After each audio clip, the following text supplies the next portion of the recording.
అందరికీ నమస్కారం. ఈరోజు ముళ్ళపూడి వెంకటరమణ గారి 'సీత' సాయంత్రం 5:30కి సత్యనారాయణ, రాజు బీచ్‌కి బయలుదేరారు. అందమైన అమ్మాయిల సమూహం వస్తున్నదోయ్! అన్నాడు ఎప్పుడూ సరదా పడే రాజు.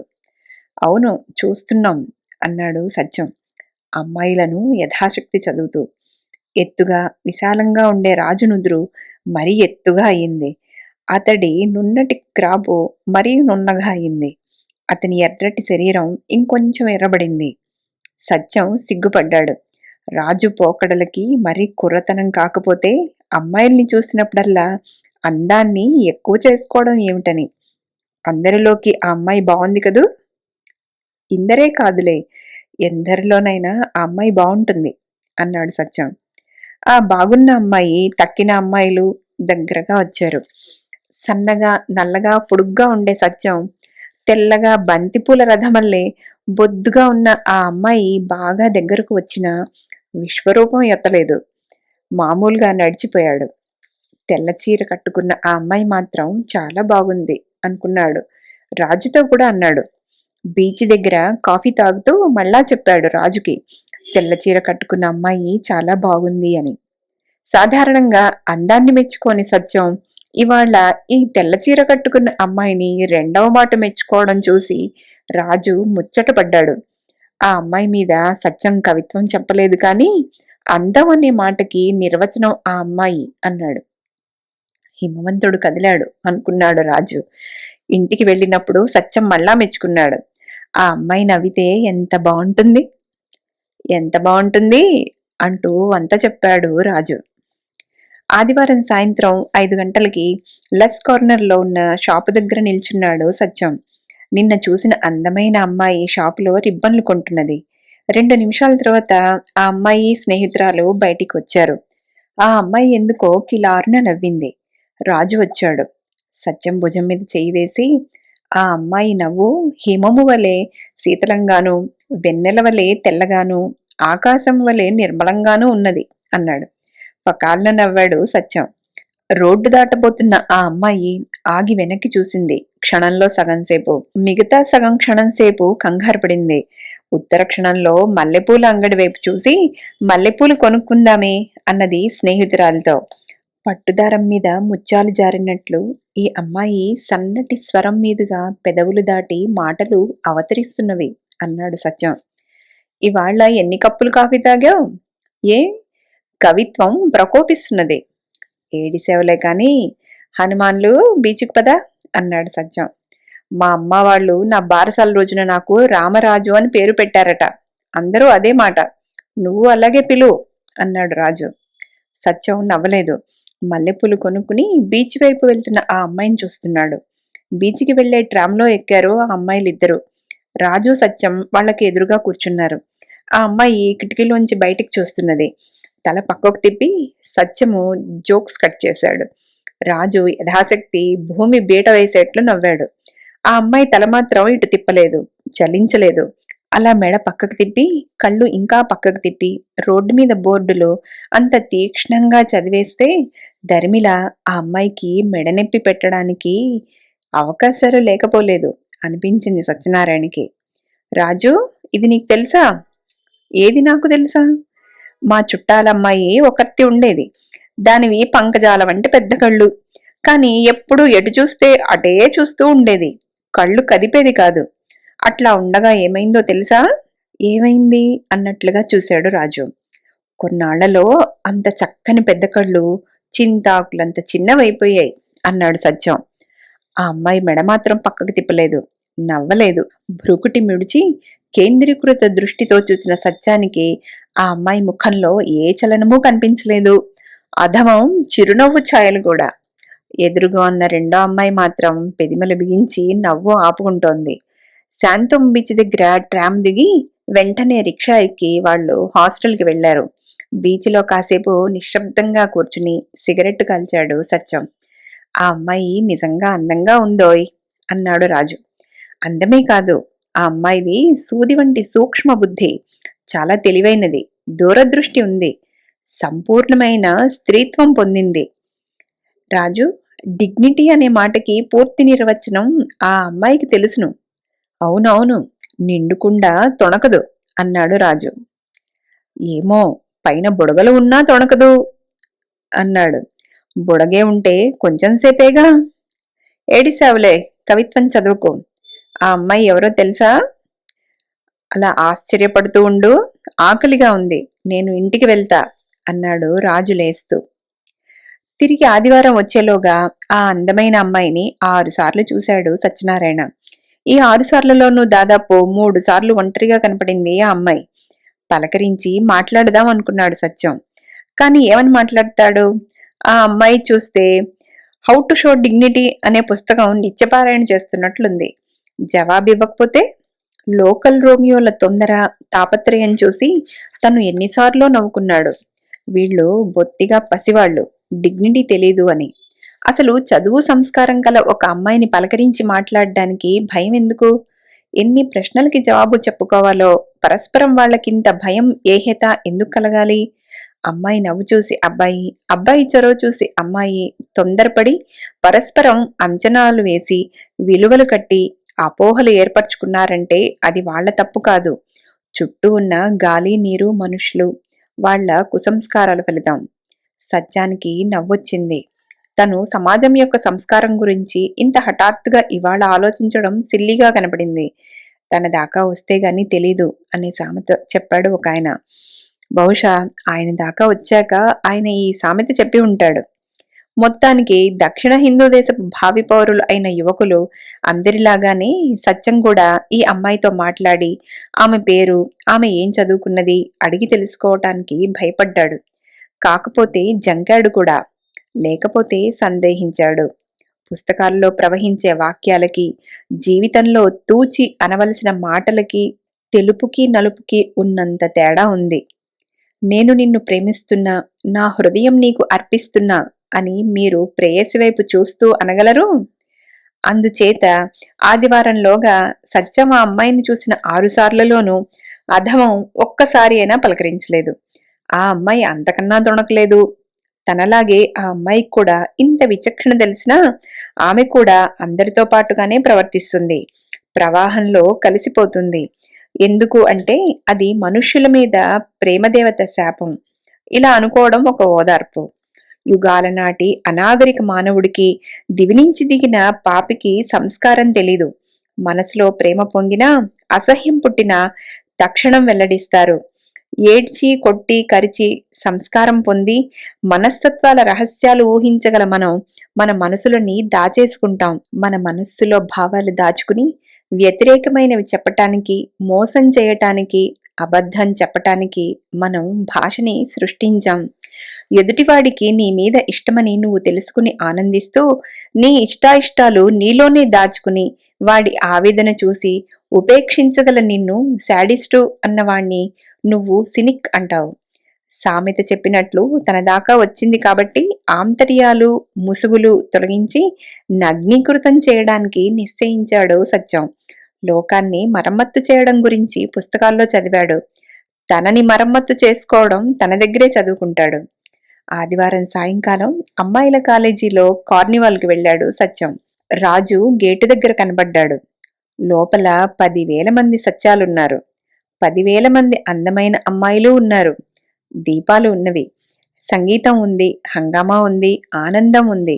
విద్యుత్ దీపాల కాంతి వలె సంస్కారం కుంభవృష్టిగా కురుస్తుంది, ప్రవహిస్తోంది. ఏమిటి సత్యం, ఈ గోడకట్టు నువ్వును అన్నాడు గార్డెన్ మధ్య నించున్న రాజు. సింపుల్గా ఉంటుందని. సింపుల్గా ఉండడమే ఒక ఫోజు అన్నాడు ఒక శోభనాద్రి. రేటెంత? నీ విట్టుకు రేటు ఎంత అంటున్నాను. విట్టు కాదు, సూక్తి. సూక్తి ఒక్కింటికి ఒక సిగరెట్ ఛార్జీ. ఇద్దరూ సిగరెట్ అంటించారు. కార్నివాల్ చూస్తూ తిరగసాగారు. అంతా జూదం, బెట్టింగు. మంచి ఉద్దేశంతో కాబట్టి తప్పులేదు అనుకున్నాడు సత్యం. హఠాత్తుగా అమ్మాయి కనపడింది స్నేహితురాలతో. ఇంతవరకు కార్నివాల్ ఎక్కడి నుంచి చూడాలో నిర్ణయించుకోలేని సత్యానికి సరైన మార్గం దొరికింది. ఆ అమ్మాయి అడుగుజాడలే. రౌలట్ బల్ల దగ్గర ఆగారు ఆ అమ్మాయిలు. దాని పేరు వీల్ ఆఫ్ ఫార్చ్యూన్. 4వ నెంబర్ మీద పావలా కాసింది ఆ అమ్మాయి. 8వ నెంబర్ మీద పావలా పెట్టాడు సత్యం. చక్రం గిర్రున తిరిగింది. ఆగింది. చివరికి గెలిచిన నెంబరు 32. డబ్బులు పోయినందుకు ఆ అమ్మాయి తమాషాగా నవ్వింది. సత్యం కూడా నవ్వాడు. బీటుకు 32 అన్నాడు గట్టిగా. జనాంతికం విని కిలకిలా నవ్వింది ఆ అమ్మాయి. సుమతి, త్వరగా రావే అన్నది ఎవరో అమ్మాయి దూరం నుంచి. రావే పోదాం అంటూ ఈ అమ్మాయి స్నేహితురాలు చెయ్యి పట్టుకుని బయలుదేరింది. అమ్మయ్య, పేరు తెలిసింది. ఈ పిల్ల పేరు సుమతి అన్నాడు సత్యం. మర్నాడు ఉదయం 9లోగా అనేక మంది పరిచితులని కలుసుకుని సుమతి అనే అమ్మాయి ఆడపిల్లల కాలేజీలో బిఏ మొదటి సంవత్సరం చదువుతున్నదని తెలుసుకున్నాడు సత్యనారాయణ. సాయంత్రం వరకు చాలా జాగ్రత్తగా ఆలోచించి చివరికి సుమతికి ఉత్తరం రాయడానికి నిర్ణయించాడు. ప్రేమలేఖ కాదు, ఎంతమాత్రం కాదు, బొత్తిగా కాదు. కేవలం పరిచయం కోరుతూ ఆ రాత్రి ఉత్తరం రాశాడు హాస్టల్కి. అపార్థాలకు, చిరాకులకు, పరాకులకు అవకాశాలు లేకుండా సవ్యంగా, సంస్కారంగా రాశాడు. ఆ అమ్మాయిని తాను చాలాసార్లు చూశాడని, తనని కూడా ఆ అమ్మాయి చూసిందని సూచించి, కార్నివాల్స్ నాటి సంఘటన వివరించి, ఆమెతో మాట్లాడాలని తాను ఆశిస్తున్నానని, అభ్యంతరం లేకపోతే హాస్టల్ వద్ద కానీ, బీచ్ వద్ద కానీ తాను కలుసుకుని మాట్లాడతానని అతడు రాసిన లేఖ సారాంశం. తర్వాత 30 రోజుల్లో సత్యం సుమతికి 15 ఉత్తరాలు రాశాడు. ప్రతి ఉత్తరం చిన్నదిగా ఉండేది. బాధ తెలిసిన భాషలో భాష తెలిసిన బాధతో ఉండేవి. ఆ అమ్మాయి ఆ వాక్యాలు పైకి చదివితే ఆమె లేత పెదవుల మీదుగా రావడానికి అర్హత కలిగిన అందమైన మాటలు ఊహించి రాశాడు. ఆమె ఫలానా ఐస్ క్రీం పార్లర్లో ఐస్ క్రీం తింటూ ఉండగా తాను ఆమెని చూడడం, ఆమె చూసి ఉండవచ్చు. ఆ ఫలానా పార్లర్కు ఫలానా రోజున సాయంత్రం వస్తే తాను సంతోషిస్తాను అని రాసేవాడు. కాకపోతే బీచ్ క్యాంటీన్ దగ్గరేనా, సరే అన్నాడు. కావలిస్తే తన స్నేహితురాల్ని వెంటబెట్టుకుని రావచ్చు అని సూచించాడు కూడా. ఈ శతాబ్దంలో వచ్చిన కవిత్వాల అందం యావత్తూ పుణికిపుచ్చుకున్న అందమైన వాక్యాలు రాసేవాడు. కాని అతను సూచించిన చోటుకి కోరిన నాడు కాని చెప్పిన టైముకి ఆమె ఏనాడూ రాలేదు. అతను నిరాశతో చూసిపోయేవాడు. అతడు ఎదురు చూడని క్షణాన హఠాత్తుగా అవతరించేది, అదృశ్యమయ్యేది. ఈ ఉత్తరాలు రాయడం ప్రారంభించిన తర్వాత సత్యం కూడా డిగ్నిటీలో ప్రాథమిక సిద్ధాంతాలు అమలుపరిచాడు. ఆ అమ్మాయి రోజు కనపడుతూనే ఉంది. ట్రాములో, బస్సులో, బీచ్లో, ice cream parlour, hostel gate మలుపులో. ఇప్పుడు సత్యం ఆమెకి ఎదురైనప్పుడు అల్లరి చేయడు. ఆమె దృష్టిని ఆకర్షించ ప్రయత్నించడం, గట్టిగా జోక్స్ కట్ చేయడం మానేశాడు. అసలు ఆమె కనపడగానే ఆమెని తప్ప మిగతా ప్రపంచాన్ని అంతా చూసేవాడు. చాలా మంచివాడిలాగా, ఆమె ఉనికి తెలియని వాడిలాగా ఎటో చూస్తూ వెళ్ళిపోయేవాడు. అతనికి ఒకటే ధైర్యం, తను ఉత్తరాలు రాస్తున్నాడు. తను చెప్పుకోవలసినవి అవి చెబుతున్నాయి. ఇష్టపడి ఆ అమ్మాయి ఇంటర్వ్యూ చేస్తే తరువాత తను చెప్పుకుంటాడు. ఆ అమ్మాయి కూడా అతను ఎదురైనప్పుడు చాలా మామూలుగా, నిశ్చలంగా వెళ్ళేది. ప్రతి ఉత్తరంలోనూ ఆ అమ్మాయి నవ్వు, ఆమె చలనం, విన్యాసం, తనలో రేకెత్తించిన అనుభూతిని అక్షరాలలో నింపి పంపేవాడు. రాజు ఒక మాట అపశృతి పలకడానికి ప్రయత్నించాడు. పక్షుల పాటలు నీకోసం కాదు, వాటి కోసం. కాని నువ్వు అవి విని అనుభూతి పొందుతావు. అమ్మాయి చిరునవ్వు అంతే. నవ్వులన్నీ నాకోసమే అని ఎవడి మటుకు వాడే అనుకుంటే పక్షులన్నీ పాటలు ఆపేయవలసి వస్తుంది అని. సత్యం నవ్వాడు. నీకు తెలీదులేవోయ్ అంటూ. 25 ఉత్తరాలు రాశాక ఒక చిన్న సంఘటన సంభవించింది. లజ్లో ఆ అమ్మాయి బస్సు ఎక్కింది. తను ఎక్కాడు కుర్రాడిలాగా. లాయిడ్స్ రోడ్డు దగ్గర ఆమె దిగి ఒక ఇంట్లోకి వెళ్ళింది. హఠాత్తుగా ఒక ఆలోచన మెరిసిన ఫలితంగా తక్షణం టాక్సీ ఎక్కి ఇంటికి వెళ్ళాడు. షెడ్డులో కారు తీసుకుని మళ్లీ వచ్చాడు. బస్సు ఆగే చోట పక్కగా ఆపి కూర్చున్నాడు. 6 సిగరెట్లు, 60,000 ఆలోచనలు. ఆ అమ్మాయి రోడ్డు మలుపు తిరగడం చూసి కారు స్టార్ట్ చేసి పక్క వీధులంట తిరిగి అటు నుంచి వచ్చాడు. ఆమె దగ్గర కారు ఆపాడు. తను అప్పుడే ఆమెను చూచినట్లు. హలో, మీరు కాలేజీకేనా? అవునన్నది ఆ అమ్మాయి. అభ్యంతరం లేకపోతే కారులో ఎక్కండి, అక్కడ డ్రాప్ చేస్తాను అన్నాడు. సందేహించి ఆమె అంది, అక్కర్లేదండి, థ్యాంక్స్ అని. పర్వాలేదు, రావచ్చును అన్నాడు సత్యం కొంచెం తల వంచుకుని. అబ్బే వద్దండి, బస్సులో వెళ్తాను అని వెళ్ళిపోయింది. ఒంటరిగా వెళ్ళిపోయాడు సత్యం కారులో. ఆ రోజు సాయంత్రం తీర్పు చెప్పాడు రాజు. ఆ అమ్మాయిది తప్పు కాదురా, నీ తప్పు కాదు. నీ పర్సనాలిటీ నీ ఆంతర్యాలకు తగినట్టుగా ఉండదు. నువ్వు రాసే ఉత్తరాలు చదివి నీ మొహం చూస్తే నమ్మరు నిన్ను అన్నాడు రాజు. రాత్రి 9ంటికి డేగ తరిమిన పావురంలాగా పరిగెత్తుకు వచ్చాడు రాజు. సత్యం, పొద్దున్న ఆ అమ్మాయి కారెక్కకపోవటం ఆమె తప్పు కాదు, నీ తప్పు కాదు, మన పొరపాటు. ఏమిటి నువ్వనేది? సుమతి పేరు సీత. హా? అవును, సీతని సుమతి అంటే పలుకుతుందా? నిజమే, అక్షరాలా. ఇప్పుడే తెలిసింది. మా అత్తయ్య కూతురు మీ ఏంజలు వచ్చారు ఇందాక. నువ్వు ఇంటికి వెళ్ళగానే షాపింగ్ చేసుకుని ఏంజలు బస్సెక్కి వెళ్ళిపోయింది. సుగుణని పలకరించాను. ఇంటిదాకా వచ్చిందిలే, షాంగ్రిలా నుంచి. ఏంజల్తో కలిసి వచ్చిందిట. సుమతి నీకు ఫ్రెండా అన్నాను. సుమతి కాదు, దీని పేరు సీత అంది. ఆశ్చర్యపడ్డాను. ఏమిటి బావా విశేషాలు అంది కనుబొమ్మలెగరేస్తూ. అదే అదే, సీత పేరు సుమతి అనుకున్నాను అన్నా. కాదు, సీత పేరు సీతే, సుమతి పేరు సుమతే. పోతే సీత హాస్టల్లో ఉంటుంది. సుమతి అడయారులో వాళ్ళ అమ్మా నాన్న అక్కా చెల్లెళ్లతో ఉంటుంది అని చెప్పింది. సత్యం గుండె జల్లుమంది. అయితే మన ఉత్తరాలు 30. You mean letters? I mean. Raju సుస్పష్టమైన తెలుగులో వాక్యీకరించాడు. అవును, సీత అనుకుంటూ నువ్వు రాసిన ఉత్తరాలు సుమతికి వెళ్ళాయి.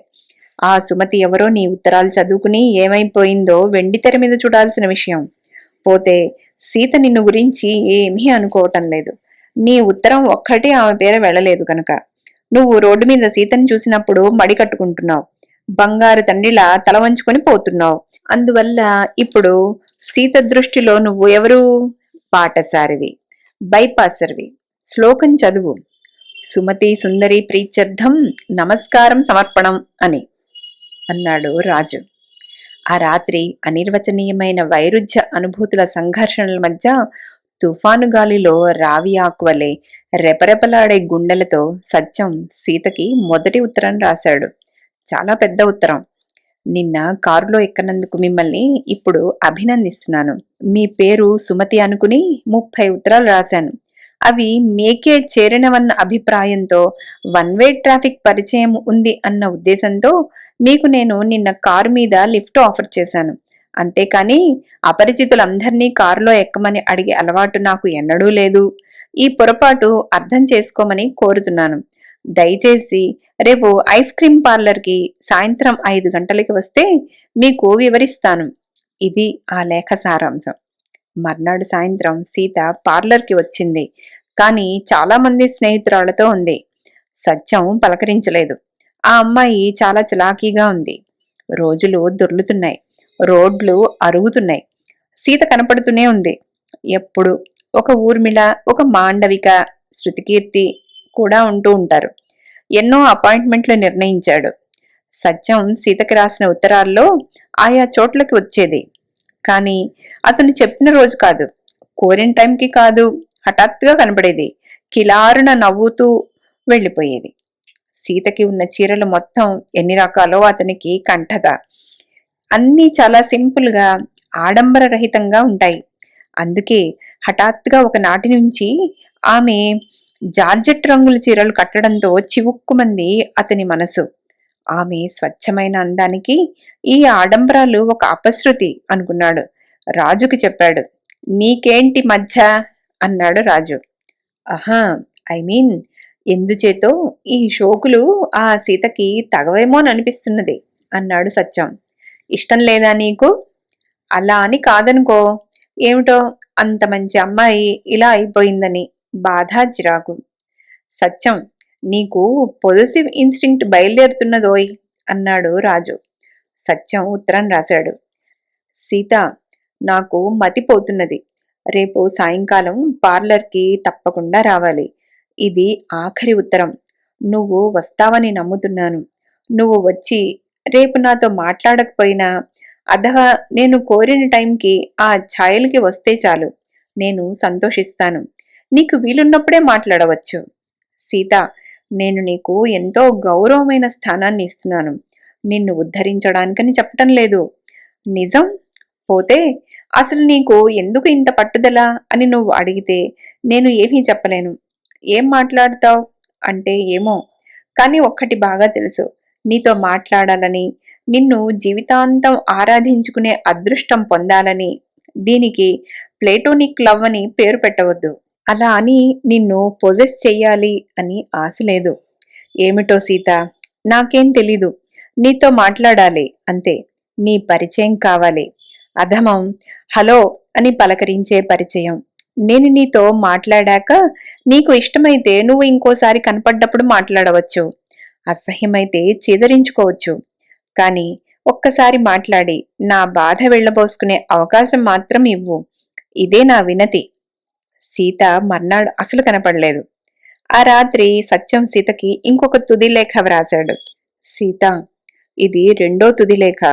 నవ్వవద్దు. ఇది నిజంగా ఆఖరు ఉత్తరం. నువ్వు రేపైనా తప్పకుండా నా వినతి మన్నిస్తావని ఆశిస్తున్నాను. నువ్వు నిర్లక్ష్యం చేస్తే, మోసం చేస్తే నేను పడే బాధ మితి దాటుతుంది. బహుశా మతిపోయి సద్విచక్షణ సన్నగిల్లుతుంది. నీ స్నేహితురాలు ఒక ఆమె నాకు బాగా తెలుసు. ఆ అమ్మాయికి నా కథ చెప్పి నా సంగతి నీకు వ్యక్తిగతంగా చెప్పమని ఆమెని కోరవలసి వస్తుంది. నిన్ను నువ్వు లజ్ షాప్ లో స్నో కొనుక్కుని బయటికి వస్తూ నన్ను చూసి నీతో ఉన్న స్నేహితురాలతో ఏదో చెప్పి ఫకాల్న నవ్వావు. నీతో ఉన్న ఆ ఊర్మిళ ఎవరో కాని ఆమె కూడా నవ్వింది. నువ్వు ఎందుకు నవ్వావో, ఆమెతో నా గురించి ఏం చెప్పావో ఊహించి అంచనాలు వేయదలుచుకోలేదు. నీ మీద పూర్తి విశ్వాసం ఉంది అనుకుంటున్నాను. కానీ నా విషయం నీ ఫ్రెండ్స్కి చెప్పటం మంచిది కాదు. కానీ నువ్వు ఆ పని చేశావు కనుక నేను అంతే చేయబోతున్నాను. రేపు నువ్వు కనపడకపోతే నీ స్నేహితురాలతో చెప్తాను. ఆమె నా తరపున నీతో మాట్లాడుతుంది. రేపు నువ్వు పార్లర్కి వస్తే ఏ గొడవ ఉండదు అని రాశాడు. మధ్యాహ్నం పోస్టాఫీస్కు వెళ్లి ఉత్తరం రాస్తున్నాడు సత్యం. పోస్టు వారు ఉంచిన బల్ల మీద ఆనుకుని. సీత వచ్చింది. తనకి ఎదురుగా నించుని తల వంచుకుని ఉత్తరం రాస్తుంది. సత్యం కొంచెం ఆగి వెనక్కి చూశాడు. కొద్ది దూరంలో నించున్న ఇద్దరు సత్యభామలు తనని పూర్తిగా చదువుతున్నారు అనిపించింది. తల వంచుకుని ఉత్తరం పూర్తి చేసి వెళ్లిపోయాడు. సాయంత్రం 5 గంటలకి ఐస్ క్రీం పార్లర్కి వచ్చింది సీత. కానీ కూడా చెలికత్తెలు కూడా ఉన్నారు. సత్యం లోపలికి వెళ్ళాడు. నిశ్చలంగా కూర్చుని కాఫీ తాగుతున్నది సీత. ఇతని వైపు చూడలేదు. చెలికత్తెలు మాత్రం మాటలు ఆపేశారు. కాఫీలు పూర్తి చేసుకుని వాళ్లు బీచ్కి వెళ్లారు. తనకి చెలికాడు దగ్గర లేకపోవడం లోటు అనిపించింది సత్యానికి. గబగబా 4 వీధులు నడిచి రాజు ఇంటికి వెళ్ళాడు. తిరిగి బీచ్కి వచ్చేసరికి 6:30 అయింది. చీకటి పడుతోంది. మెయిన్ రోడ్డు దాటి బీచీ రోడ్డు ప్రవేశించేసరికి సీత ఎదురుగా వస్తున్నది. కూడా ఒక్క ఊర్మిళే ఉంది. బాగా దగ్గరకు వచ్చాక సీత కొంచెం తటపటాయించింది. ఇది చూసిన సత్యం సందేహిస్తూ ఆగాడు. అందంగా, అమాయకంగా, మెత్తగా, సున్నితంగా, సంస్కారంగా, స్టైలిష్గా అడిగింది సీత. మిస్టర్ సత్యం మీరేనా అండి అని. అసలు ఈ అమ్మాయితో ఎట్లా మాటలు మొదలు పెట్టాలా అన్నది పెద్ద సమస్య సత్యానికి. ఈ సమస్య ఈ క్షణాన ఇంత సునాయాసంగా పరిష్కరించబడింది.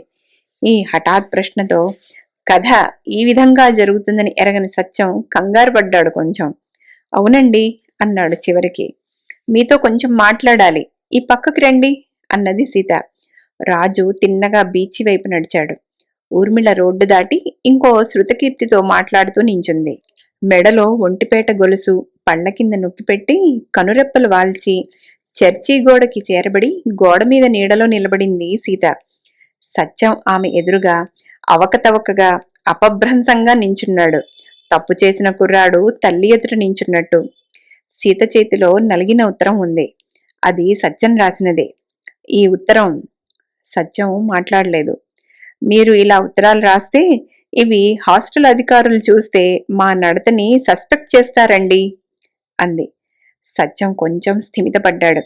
సారీ, కానీ మీరు నేను అడిగిన అవకాశం ఇచ్చి ఉంటే అన్ని ఉత్తరాలు రాయకపోదును అన్నాడు. మీరు ఇన్ని రాయకపోతే నేను ఇవాళ మీతో మాట్లాడకపోదునండి. సరే, ఇప్పుడు చెప్పండి, మీరు చెప్పదలుచుకున్నదేదో అంది. అదేలాగండి, ఇప్పుడు ఇక్కడ నించున్న పట్న నేనేం మాట్లాడగలనండి?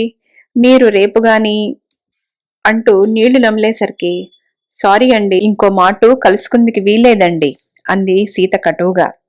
మీరు అట్లా అంటే ఎలా చెప్పండి? ఇలా రోడ్డు మీద నిలబడి సీత కొంచెం మెత్తబడింది. అబ్బే, మళ్ళా రేపో ఇంకో మాటు కలుసుకుందికి వీలుండదేమోనండి అంది. సత్యానికి తెలుసు ఆమెకి నిజంగా రావాలనే ఉందని. తను ఇంకో మెట్టు కిందికి దిగాడు. అబ్బే, రేపే అని అనటం లేదండి. మీకు వీలు ఉన్నప్పుడు ఎప్పుడైనా సరే. అసలు నేను మిమ్మల్ని పలకరించే అవకాశం కోసం ఎదురు చూస్తున్నాను. కానీ ఎప్పుడూ మీతో మీ ఫ్రెండ్స్ ఉంటారు. అదృష్టవశాన ఇవాళ మీరే ఈ ప్రసక్తి చేశారు అన్నాడు. ఆహా, అది కాదులేండి.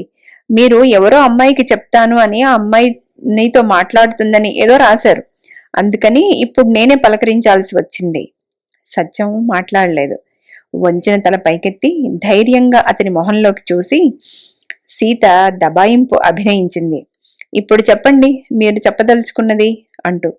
అదే చెప్పాను కదండి, ఇలా హఠాత్తుగా కలుసుకుని రోడ్డు మీద ఏం చెప్పమంటారు? రేపు వీలైతే సరే, రేపు మధ్యాహ్నం 1 గంటకి రండి ఈ పోస్ట్ ఆఫీసు దగ్గరికి అంది. సత్యం అంగీకరించి ఇంగ్లీషులో వందనాలు తెలిపాడు. సరే, మీరు వెళ్ళండి, మీ స్నేహితురాలు పాపం కాచుకుని ఉంది అన్నాడు. సీత మెల్లగా బయలుదేరి వెళ్ళిపోయింది. పోస్టాఫీస్ పక్కన చెట్టు నీడని కారు ఆపాడు సత్యం. 1 గంట అయింది. సీత ఇంకా రాలేదు.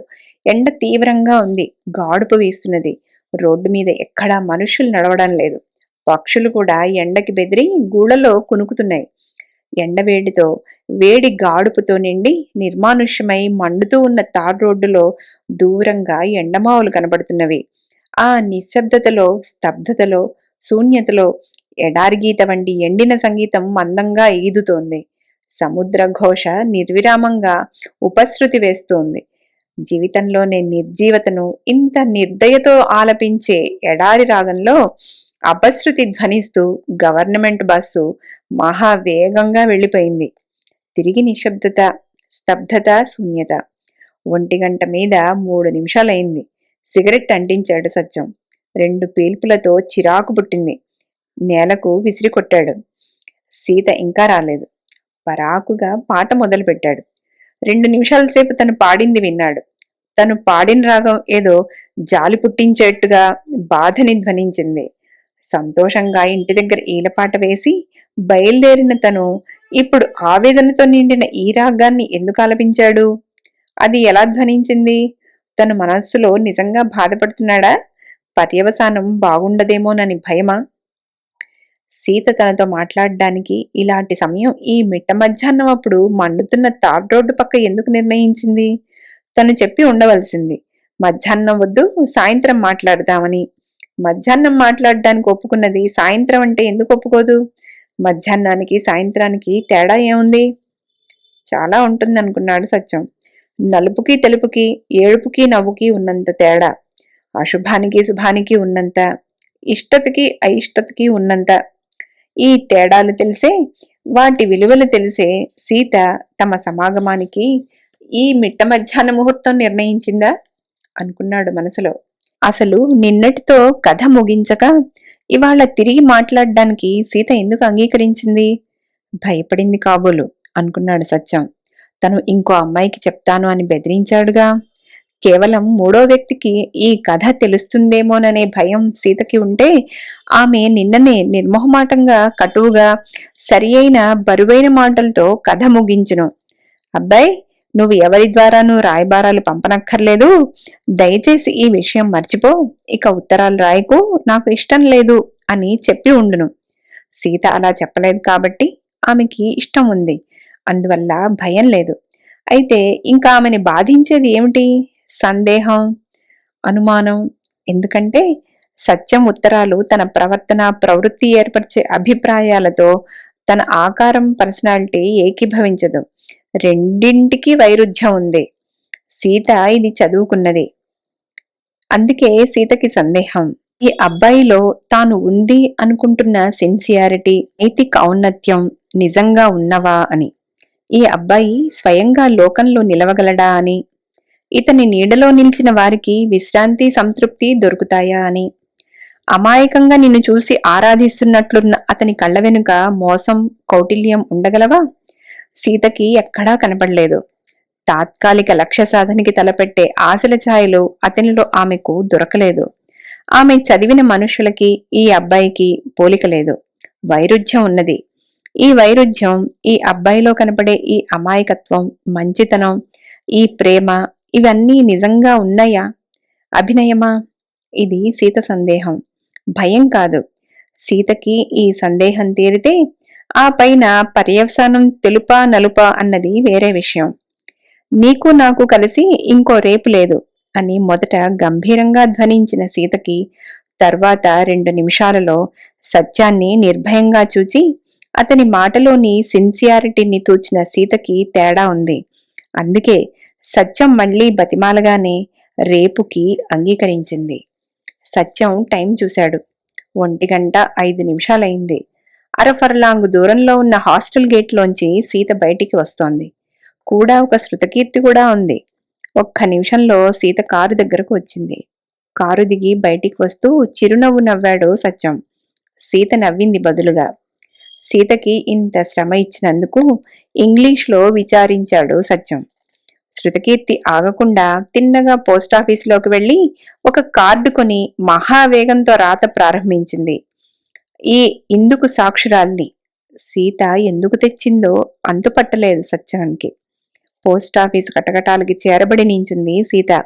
ఎదురుగా ఎండలో నిలబడ్డాడు సత్యం. తల వంచుకుని సీత అన్నది, చెప్పండి, మీరు చెప్పదలుచుకున్నదేదో. ఆశ్చర్యపడ్డాడు సత్యం. పని తొందరలో ఉన్న తహసీల్దారు ఒక్క క్షణం తెరిపి చేసుకుని ఉద్యోగాభ్యర్థనార్థం వచ్చి ఎదురుగా నిల్చున్న కుర్రాణ్ణి చెప్పవయ్యా నీ గోడు అన్నట్టుగా ఉంది. ఇలా అడిగితే అర్జునుడు, రోమియో, డాన్వాను కలిసి రిహార్సల్ వేసుకున్న ఒక్క ముక్క అనలేరు. మాట పెగలదు. పోతే అర్జునుడు, రోమియో, డాన్వాన్ కూడా కాని సత్యం తను వేసుకున్న రిహార్సల్ ఇటువంటి సన్నివేశానికి కానందువల్ల జవాబు ఇవ్వలేకపోయాడు. తల వంచుకున్నాడు. తనని ఇంకోళ్ళ ఎదుట ఫూల్ చేసే ఉద్దేశంతోనే సీత ఇంకో అమ్మాయిని తెచ్చిందా అనుకున్నాడు మనసులో. తటాలను తల ఎత్తాడు సత్యం. తన వైపు చూస్తున్న సీత కళ్ళు. తన చలనం చూడగానే వాలిపోవటం చూశాడు. నవ్వొచ్చింది. ఆ నవ్వుకే ఇంకా కొంచెం తెలుపు రంగు వేసి జవాబు చెప్పాడు. ఎలా సీత, ఇంత ఎండలో ఈ రోడ్డు మీద నించుని నేనేం చెప్పగలను?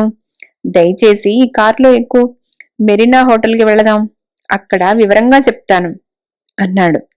సార్, అలా వద్దండి, ఇక్కడ చెప్పండి, ఇక్కడ ఎవరూ లేరుగా మన మాటలు వినటానికి అంది సీత. నవ్వుతూ అన్నాడు సత్యం. పోనీ మీ ఫ్రెండ్ని కూడా రమ్మనండి, మీకు అభ్యంతరం లేకపోతే.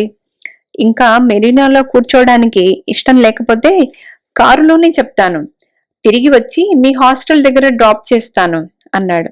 అబ్బే, అవసరం లేదండి, ఇక్కడ చెప్పవచ్చండి అంది సీత. చెప్పకూడదనలేదు, చెప్పలేను అంటున్నాను అన్నాడు. ఇద్దరికీ మనస్సులు చివుక్కుమన్నవి. మరుక్షణంలో వాని క్రీనెడలు ఇద్దరి మీద పడ్డాయి. సత్యం మళ్ళా ఒక మెట్టు తగ్గాడు. మనసు కుదుటపరుచుకుని, పోనీలేండి, మీకు ఇప్పుడు వీలు కాకపోతే సాయంత్రం కలుసుకుందాం అన్నాడు. వీల్లేదండి, ఇప్పుడే చెప్పండి, చెప్తే ఇంకో మాట కలుసుకుందుకు వీలుండదు అంది సీత కొంచెం మొండిగా. సత్యం ఈ దెబ్బకి తట్టుకోలేకపోయాడు. సరేలేండైతే, నేనేం చెప్పలేను, మీరు వెళ్ళొచ్చు అన్నాడు. ఇంటర్వ్యూ ఇంత అపభ్రంశంగా, హఠాత్తుగా, అపశృతులతో ముగుస్తుందని ఇద్దరూ అనుకోలేదు. సీత మనస్సు చివుక్కుమంది. అతను తనని వెళ్ళు అని అంత హఠాత్తుగా, అంత పొగరుగా అన్నందుకు. సుడిగుండాలతో గాడుపు చెలరేగింది. సరే వెళ్తాలేండి, మీరింకా ఉత్తరాలు రాయవద్దు అంటూ సత్యం రాసిన తుది లేఖ అందించింది. రాయనులేండి అంటూ లేఖ అందుకోబోయాడు సత్యం. జారి కింద పడిపోయింది ఆ ఉత్తరం. ఒక్క క్షణం కిందికి చూశాడు సత్యం. తిరిగి సీత వైపు చూశాడు. ఉత్తరం తీయకుండా అలాగే వదిలేసి కారు తలుపు తీశాడు. సీత చలించింది, విచారించింది. తను అనుకోని విధంగా కథ మలుపు తిరిగింది. కాని తను పూర్తిగా బాధ్యురాలు కాదేమో అనుకుంది. అయితే ఈ తిరుగుబాటు తనకి ఇష్టం లేదా? తక్షణం సీత 2 అడుగులు ముందుకు వేసింది. చివరి ప్రయత్నం. ఏమండి, అసలు మీకు నా అడ్రస్ ఎలా తెలిసింది అంది తటాల్న. ఉద్విగ్నుడై కళ్ళు మూసుకుని కారు ఎక్కుతున్న సత్యానికి సీత మాటల బరువు తెలియలేదు. పరిస్థితులు ఇలా వక్రించాక తిరిగి అతన్ని ఈ ప్రశ్నతో నిలవేసి, బహుశా అతను చెప్పదలుచుకున్నది అతనికి తెలియకుండానే చెప్పించి, సక్రమపరచాలనే ఉద్దేశాల, ఆశల ఛాయలు సీతలో ఉన్నవని అతను గ్రహించలేదు. కోపంతో, కసితో, బాధతో పసివాడిలా జవాబిచ్చాడు సత్యం. నేనింకేం చెప్పను, నేను వెళ్ళిపోతున్నా అని.